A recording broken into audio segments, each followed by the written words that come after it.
Dans cette vidéo, on va parler d'une nouvelle fonctionnalité de WhatsApp qui a été boostée avec l'intelligence artificielle qui va vous permettre de gagner du temps et de l'efficacité. Et je vais aussi vous parler de la communication asynchrone.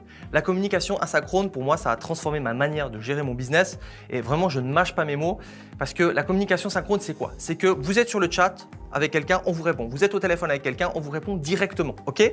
Ça a pas mal d'avantages. C'est vrai qu'il y a un côté peut-être plus humain, mais quand on veut gagner en efficacité, le fait, de pouvoir utiliser la communication asynchrone, donc pas en même temps. Donc vous envoyez une communication, un message, un audio, peu importe, et la personne vous répond plus tard. Ça a plusieurs avantages. Le premier, c'est que généralement, quand on écrit du texte ou même quand on fait un audio, on va droit à l'essentiel. Donc peut-être que pour dire la même chose, entre guillemets, une communication téléphonique aurait fait 10 minutes. Là, peut-être en 2 audios d'1 ou 2 minutes, on a les points précis. On peut réécouter les audios ou relire le texte plusieurs fois. Quand on a envie de communiquer avec quelqu'un et que cette personne n'est pas disponible au téléphone ou par chat, on est obligé de le rappeler plus tard, peut-être qu'on a zappé, on n'a pas le temps. Là, avec l'asynchrone, on écrit un message et on attend la réponse.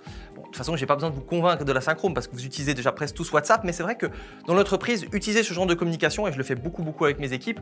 Alors, j'ai tendance à dire que je pense qu'il va y avoir 5-6 allers-retours dans un projet, là, je propose directement un petit appel, généralement avec Google Meet, comme ça on peut enregistrer le Google Meet, on a la caméra, etc. Et puis on peut faire la transcription, mais sinon c'est avec des audios ou des textes. Et généralement, avec certaines personnes de mon équipe, je leur envoie tout simplement des audios et ils me répondent en texte. Pourquoi? Parce que justement, réécouter un audio et surtout savoir ce qui a été dit dans un audio 6 mois après. Donc par exemple, vous avez un désaccord avec quelqu'un sur un projet, vous devez remonter 6 mois de conversation et aller écouter tous les audios avec des audios qui durent 2 ou 3 minutes, c'est l'enfer. Donc j'aime bien avoir les choses par écrit, mais moi j'aime bien faire des audios aussi parce que ça me fait gagner du temps, je vais droit à l'essentiel. Donc communication asynchrone très intéressante, on peut le faire quand on veut.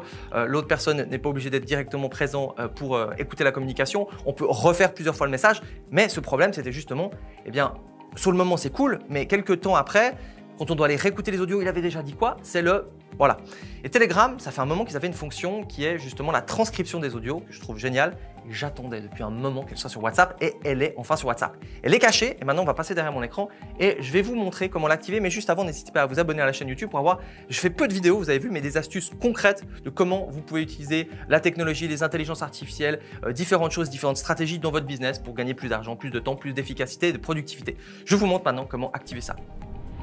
Alors nous voilà sur WhatsApp, vous allez aller en bas à droite sur paramètres, donc peut-être sur Android ce sera un petit peu différent. Et là vous allez aller dans la recherche et vous allez écrire transcript. Transcrire les messages vocaux, vous pouvez juste écrire tra et vous allez cliquer dessus et là vous voyez au milieu ça clignote un tout petit peu, transcrire les messages audio. Je vais cliquer ici, choisir la langue, je vais la langue français-suisse, passer au français-suisse. Étant donné que moi je suis suisse. Et là, il n'y a plus qu'une chose à faire, c'est aller dans discussion. On va prendre l'exemple avec ma chérie. Et je vais laisser quelques secondes, appuyer ici. Je vais cliquer sur transcrire. Regardez ce qui va se passer. Transcription. Et voilà, oui mon amour, il y a l'information. Et donc ici, j'ai la transcription. C'était vraiment très rapide. On voit qu'il y a encore certains trucs qui ne sont pas parfaits. Il n'a pas trouvé certains mots. Voilà, c'était relativement facile à mettre en place. Et donc, c'est pas automatique pour le moment. Il faut chaque fois le faire sur chacun des messages. Mais du coup, vous avez la transcription en quelques secondes. Et donc, pour les longs messages, je vous conseille de le faire, de prendre l'habitude de le faire. Comme ça, après, quand vous allez rechercher aussi des informations, vous allez tomber dessus. Donc voilà, vraiment rapide à faire. Vous allez dans paramètres.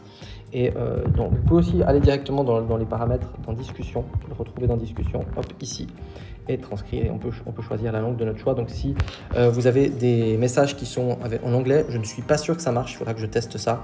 Mais en tout cas, avec votre langue principale, il n'y aura pas de souci. Voilà, comme vous l'avez vu, c'est facile à mettre en place. Et encore une fois, la communication asynchrone, c'est vraiment très efficace en équipe. Pour autant qu'il n'y ait pas des gens qui squattent 10 minutes dans un message audio, ça peut arriver, moi généralement, où j'ai des gens qui font « oui, ok ». Enfin, deuxième message audio. Alors, 30 secondes, 10 secondes, 10 secondes. Et en fait, j'ai ça de message audio. Bon, en soi, ça ne fait pas une énorme différence, mais c'est un peu chiant. Et avec la fonction transcript, ce ne sera pas forcément l'idéal. Donc voilà, vous savez tout. Activez cette fonctionnalité et je vous retrouve pour une prochaine vidéo.